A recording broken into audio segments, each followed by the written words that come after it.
Have you ever had a high-paying job, but still felt completely empty inside? I've been there. I used to have a six-figure salary, but every day felt meaningless. So I did something crazy. I took an 84% pay cut just to pursue something I genuinely loved. And the wild part? That decision changed everything. Not only did my life become more fulfilling, but I ended up making even more money than before. It all started with one simple shift, changing how I thought about money and what role it should play in my life. In this video, I want to take you on that journey, because when you change your relationship with money, you also change the direction of your life. And we'll explore that transformation in 3 key parts. Part 1. Hitting the fulfillment ceiling. Let's talk about something most people feel, but don't always know how to explain. Why does more money stop making us more happy? It all starts out simple. In the beginning, more money really does make a difference. When you're struggling to pay rent, buy groceries, or feel safe, every extra dollar feels like freedom. Your stress goes down. Your choices open up. Life gets better. Then you move up into what I call the comfort stage. You're not just surviving anymore. You're upgrading. You go out more. You buy better stuff. You maybe even take that vacation you always dreamed of. And again, money feels good. It's adding value. But then, something strange happens. This is the point where money stops improving your life and starts to lose its meaning. You've got a nice place to live, a good phone, a comfortable lifestyle, and now you're collecting more stuff, chasing status, scrolling through shiny things you don't even need. But deep down, you feel it. Something's missing. This moment, this turning point, is what I call the fulfillment ceiling. And guess what? You're not alone. There was a famous study by Princeton back in 2010. It found that once you earn about $75,000 a year, more money doesn't make you happier. Beyond that, the connection between money and happiness just flattens out. In some cases, it even declines. Of course, that number isn't universal. For me personally, I hit that ceiling a little higher, but not by much. And when I did, the question hit me like a ton of bricks. If I'm not chasing money anymore, what am I chasing? So why do we still chase it? We know money doesn't buy happiness, but we still grind, hustle, stress, and sacrifice for more of it. Why? Because we've been taught that success equals money, that being busy equals being valuable, that more equals better. But here's the truth most people only realize way too late. After a certain point, more money won't make you happier, but more meaning will. So ask yourself, have you hit your fulfillment ceiling? Are you still chasing money out of habit, or because it truly serves your life? What would it look like if you started chasing meaning instead? Because money can buy comfort, but meaning? That's where real wealth begins. Part 2. The wealth paradox. Let's imagine this. You're working hard, maybe even doing pretty well financially. You're upgrading things, a nicer phone, a bigger car, maybe even a fancier place to live. But in between all the achievements, you're feeling tired, maybe a little empty. You ask yourself, why am I doing all of this? When does it actually start to feel good? And here's the truth. Even when we know that money isn't everything, we still live as if it is. Why? Because society rewards the hustle. We're told that success looks like being busy, always moving, always earning more. You scroll through Instagram or LinkedIn, and it's all about promotions, new cars, passive income, big wins. And if you're not chasing more, it can feel like you're falling behind. That's the paradox. We're stuck in a system that says you need more to be enough. But let's flip the perspective for a second. Imagine you're 85 years old, looking back on your life.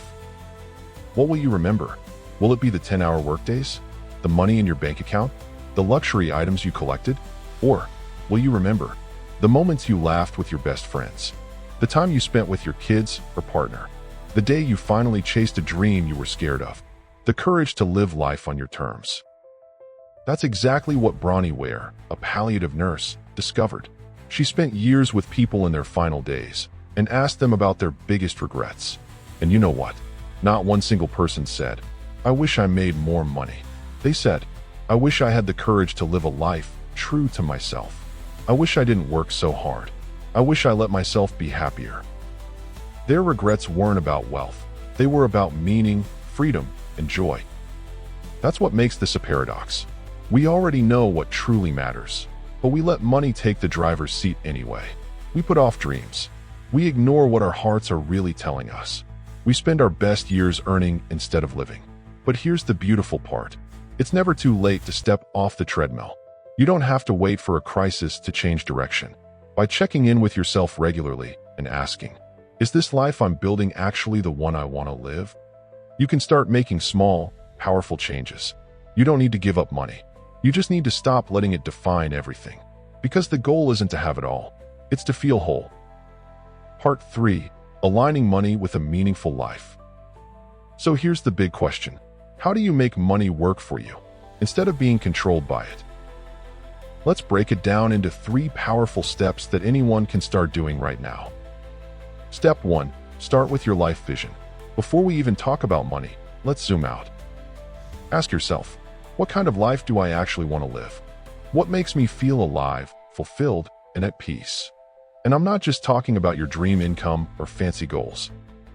I'm talking about the kind of relationships you want, the emotions you want to feel more often, the kind of person you want to become, the legacy you want to leave behind.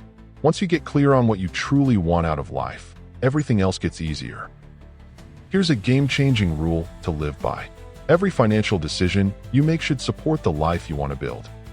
That includes what you spend your money on, how you save, where you invest, and especially how you earn. But you can't align your money with your goals if you don't have a plan. So start learning the basics of personal finance, cash flow, budgeting, goal setting. Even if it feels overwhelming at first, remember, your future self will thank you. Step 2. Spend on growth and experiences, not just stuff. Here's what science tells us. Buying experiences makes us happier than buying things. Sure, that new gadget or outfit might feel exciting for a week, but the thrill fades fast.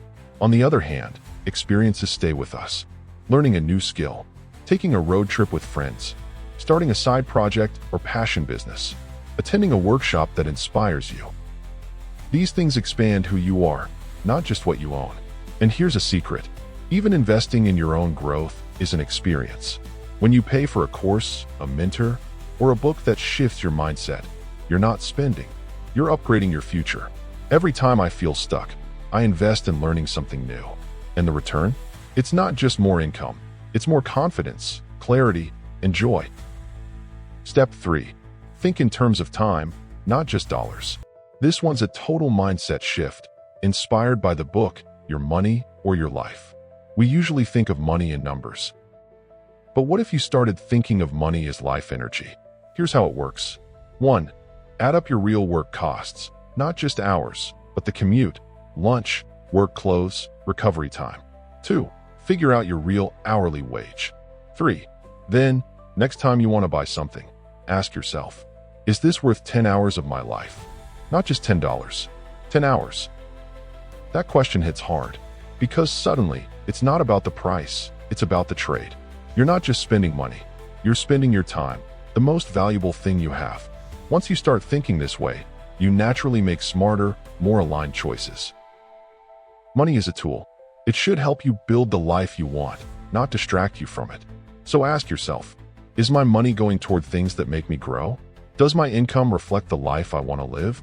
Am I spending on things that actually bring meaning? If the answer is no, that's okay. That's awareness.